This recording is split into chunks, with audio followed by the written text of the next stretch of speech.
इलाहाबाद के महाकुंभ मेले में श्रीलंका से एक विचित्र संत अपने शिष्य के साथ आए हुए थे। वो देखने में बहुत ही विराट लग रहे थे। उनके मुख में सूर्य सी चमक थी। मेले के श्रद्धालु और भक्त संत के पास अपनी समस्याएं लेकर पहुंचने लगे। संत बहुत विद्वान थे। वे अपनी बुद्धि से सभी परेशानियों को दूर करने रास्ता बता देते थे। कुछ ही दिनों में संत की प्रसिद्धि पूरे महाकुंभ में फैल गई। जहां पर भी वे बैठते, लोगों की भीड़ इतनी ज्यादा उमड़ पड़ती कि भीड़ को काबू कर पाना मुश्किल हो जाता। उनसे मिलने के लिए बड़े बड़े साधु भी और सरकारी कर्मचारियों की भी भीड़ लग जाती थी। यहां तक कि उत्तर प्रदेश के सीएम योगी आदित्यनाथ भी उनसे मिलने के लिए आतुर हो गए। संत रोज प्रवचन भी देते थे। उनके उपदेश सुनने के लिए महाकुंभ में दूर दूर से लोग आने लगे। संत की बढ़ती प्रसिद्धि को देखकर महाकुंभ मेले के एक पुजारी को जलन होने लगी। वह सोचने लगा कि इस तरह तो उसके भक्त भी संत के पास पहुंचने लगेंगे। पुजारी जलन की वजह से संत को शत्रु मानने लगा था। पुजारी ने संत की छवि खराब करना शुरू कर दिया। वह मेले के लोगों को कहने लगा कि यह संत पाखंडी है और लोगों मूर्ख बना रहा है। पुजारी के कुछ साथी भी बुराई सुनी तो वह क्रोधित हो गया। इस काम में उसका साथ दे रहे थे। एक दिन संत के शिष्य ने मेले में अपने गुरु की बुराई सुनी तो शिष्य तुरंत ही गुरु के पास पहुंचा और मेले में हो रही बुराई के बारे में बताया। संत ने शिष्य की बातें सुनी और कहा कि हमें इन बातों पर ध्यान नहीं देना चाहिए। अगर हम उस पंडित से वाद विवाद करेंगे तो भी ये बातें चलती रहेंगी। जिस तरह हाथी पर कुत्ते भौंकते हैं लेकिन हाथी अपनी मस्त चाल में चलते रहता है, ठीक उसी तरह हमें भी ऐसी बुराइयों पर ध्यान नहीं देना चाहिए। अपने काम में मन लगाना चाहिए। संदेश: यह जरूरी नहीं कि हर व्यक्ति आपके पक्ष में हो। समाज में कुछ लोग हमारे पक्ष में होते हैं तो कुछ विपक्ष में भी होते हैं। हमसे मतभेद रखने वाले लोग दूसरों के सामने हमारी बुराई करते हैं और वे हमारी परेशानियां बढ़ाते रहते हैं। ऐसी स्थिति में हमें निदाओं से विचलित हुए बिना अपना काम करते रहना चाहिए। एक तपस्वी अपने उपदेश में शिष्यों से बार बार कहता था, कण कण में भगवान है। संसार में ऐसी कोई वस्तु और स्थान नहीं है जहां भगवान न हो। प्रत्येक वस्तु को भगवान मानकर उसे नमन करना चाहिए। यही उनकी शिक्षा का निचोड़ था। उनका एक शिष्य कहीं जा रहा था। सामने से एक हाथी तेजी से दौड़ता हुआ आया। महावत लगातार चिल्लाए जा रहा था, हट जाओ, हट जाओ, हाथी पागल हो गया है। शिष्य को गुरु का कथन याद आया। वह वहीं खड़ा रहा, यह सोचकर कि मेरी तरह हाथी में भी भगवान का वास है। भगवान को भगवान से कैसा डर। वह रास्ते के बीच में ही डटा रहा। यह देखकर महावत क्रोध से चिल्लाया, हट जाओ, क्यों मरने पर तुले हो। पर शिष्य अपनी जगह से एक अंगुल भी इधर उधर नहीं हुआ। पागल हाथी ने उसे सूंड में लपेटा और घुमाकर फेंक दिया। बेचारा घायल शिष्य वहीं पड़ा कराहता रहा। पर उसे अधिक पीड़ा इस बात की थी कि भगवान ने भगवान को मारा। उसके सहपाठी उसे उठाकर आश्रम में ले गए। उसने गुरु से कहा, आप तो कहते हैं कि प्रत्येक वस्तु में भगवान है। देखो, हाथी ने मेरी कैसी दुर्गति की है। गुरु ने कहा, यह सत्य है कि प्रत्येक वस्तु में भगवान है। निश्चय ही हाथी में भी भगवान का वास है, परंतु महावत में भी तो भगवान है। तुम उसकी चेतावनी सुनकर मार्ग से हट क्यों नहीं गए। गुरु की बात सुनकर शिष्य को अपनी भूल का एहसास हुआ। किसी शिक्षा को आधी अधूरी समझकर उसे प्रयोग में लाना बुद्धिमानी नहीं, मूर्खता है। एक बार देवर्षि नारद वैकुंठ धाम गए। वहां उन्होंने भगवान विष्णु को नमन किया। नारद जी ने श्री हरि से कहा, प्रभु, पृथ्वी पर अब आपका प्रभाव कम हो रहा है। धर्म की राह पर चलने वालों को कोई अच्छा फल नहीं मिल रहा है। जो पाप कर रहे हैं उनका भला हो रहा है। तब श्री हरि ने कहा, ऐसा नहीं है देवर्षि, जो भी हो रहा है सब नियति के माध्यम से हो रहा है। नारद बोले, मैं तो देख कर आ रहा हूं, पापियों को अच्छा फल मिल रहा है। भला करने वाले, धर्म के रास्ते पर चलने वाले लोगों को बुरा फल मिल रहा है। भगवान ने कहा, कोई ऐसी घटना बताओ। नारद ने कहा, अभी एक जंगल से आ रहा हूं। वहां एक गाय दलदल में फंसी हुई थी। कोई उसे बचाने वाला नहीं था। तभी एक चोर उधर से गुजरा। गाय को फंसा देखकर भी नहीं रुका। वह उस पर पैर रखकर दलदल लांघकर निकल गया। आगे जाकर चोर को सोने की मोहरों से भरी एक थैली मिली। थोड़ी देर बाद वहां से एक वृद्ध साधु गुजरा।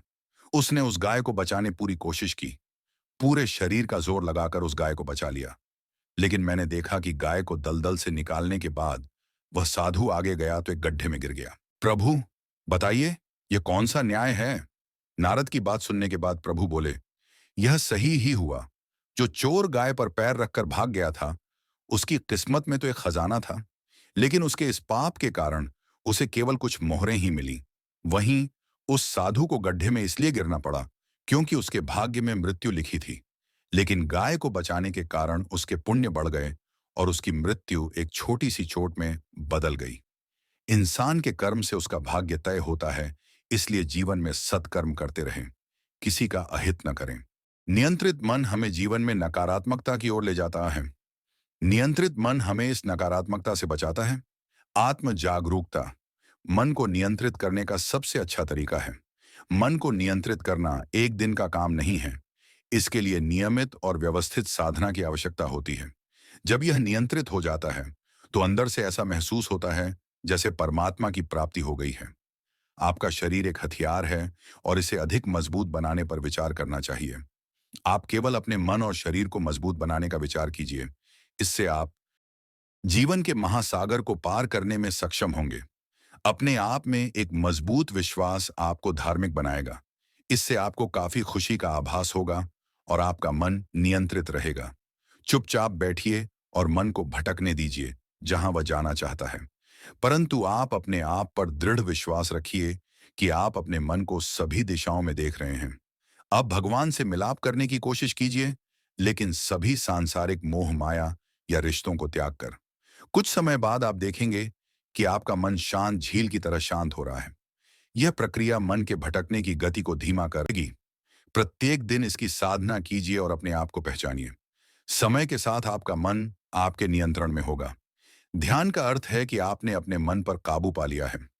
ध्यान मन को सभी आने वाली विचार तरंगों और दुनिया भर की मोह माया से निजात दिलाता है। इससे आपकी चेतना का विस्तार होता है। हर बार जब आप ध्यान करेंगे, तो आप अपने विकास पथ पर अग्रसर होंगे। बाहरी और आंतरिक सभी इंद्रियां मनुष्य के नियंत्रण के अधीन होनी चाहिए। कड़ी साधना के जरिए ही मनुष्य उस मुकाम को हासिल करता है जहां वह प्रकृति के आदेशों व इंद्रियों के खिलाफ अपने मन को एकाग्रचित कर सकता है। हमारा मन अति सूक्ष्म है, पर है बड़ा शक्तिशाली। अगर हमने अपने मन को काबू में कर लिया, तो मानो सारी दुनिया को काबू में कर लिया। चलिए एक उदाहरण से समझते हैं। जैसे एक घर होता, घर में उससे छोटा कमरा होता है, कमरे से छोटा उसका दरवाजा होता है, दरवाजे से छोटी उसकी कुंडी होती है, कुंडी से भी छोटा ताला होता है और ताले से छोटी चाबी होती है। छोटी सी चौबी से ताला लगाते ही सारे घर का कब्जा हमारी जेब में होता है। इसी प्रकार छोटे से मन को कब्जे में करते ही सारा संसार हमारे कब्जे में आ जाता है। मजे की बात देखिए, चौबी को एक ओर घुमाया तो ताला बंद हो जाता है और दूसरी ओर घुमाने से खुल जाता है। इसी प्रकार मन की चौबी को परमात्मा की तरफ घुमाने से हम संसार से खुल जाते हैं और परमात्मा से बंध जाते हैं। हमारा मन हमेशा ही अनुकूलता चाहता है। इसे जरा प्रतिकूलता बर्दाश्त नहीं। ये हमेशा ही सुख चैन ढूंढता है। मन की तुलना हाथी से की जा सकती है। हाथी को कितना भी नहला धुलाकर आप खड़ा करो, लेकिन वो फिर अपनी सूंड से मिट्टी धूल अपने ऊपर डाल लेता है।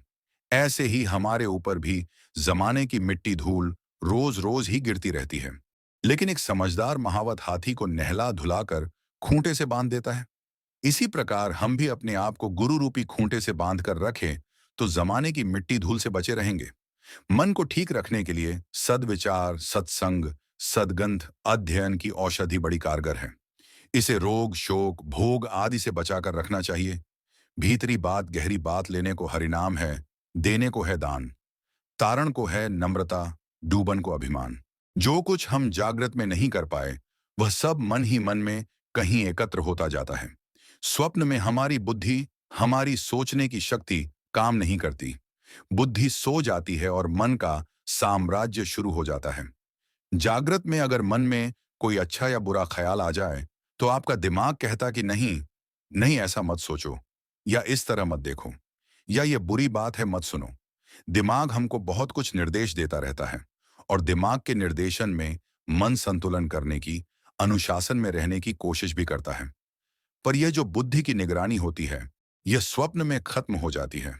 स्वप्न में दिमाग काम नहीं करता, इसलिए मन पर कोई नियंत्रण भी नहीं रह गया। आपके मन की कल्पनाएं हैं, उनकी निगरानी करने वाली बुद्धि नहीं है। इसलिए अजीब से तर्कहीन स्वप्न आदमी देखता है और उस स्वप्न को सत्य मान रहा होता है। स्वप्न काल में मन का मनोरंजन होता है। जिस नींद में स्वप्न है, वह नींद मृत्यु जैसी नहीं होती। जब हम बोलते हैं कि नींद और मृत्यु एक समान है, तो हम उस गहरी नींद की बात कर रहे होते हैं, जिस गहरी नींद में मन भी सो जाता है और चुप हो जाता है। उस चुप्पी के काल में स्वयं को अपना नाम या अता पता नहीं मालूम। सो रहे हैं, कैसे सो रहे हैं, ये भी नहीं पता। मन के किसी विचार का भी कोई ठिकाना नहीं है। गहरी नींद में पड़े हुए आदमी का शरीर इतने बेढंगे से पड़ा होता है कि उसे कोई खबर नहीं। हल्की नींद में तो अगर कान के पास मच्छर गाना गाएगा, तो भी आपको पता चल जाएगा कि मच्छर है। उसको हाथ से हटाते हो। कई बार नींद नींद में करवट भी ले लेते हैं। पर जैसे ही गहरी नींद आई, वैसे ही घुटना मोड़ना, करवटें, ये सब बंद हो जाता है। उतने समय में वह एक ही स्थिति में लेटा रहता है। मतलब गहरी नींद के समय पर आपका शरीर वैसे ही पड़ा होगा जैसे किसी मरे हुए आदमी का। क्योंकि मरे हुए आदमी को जब तक तुम नहीं हिलाओगे, तब तक नहीं हिलेगा। लेकिन गहरी नींद में आपका शरीर शिथिल और स्थिर तब तक रहेगा, जब तक नींद गहरी रहेगी।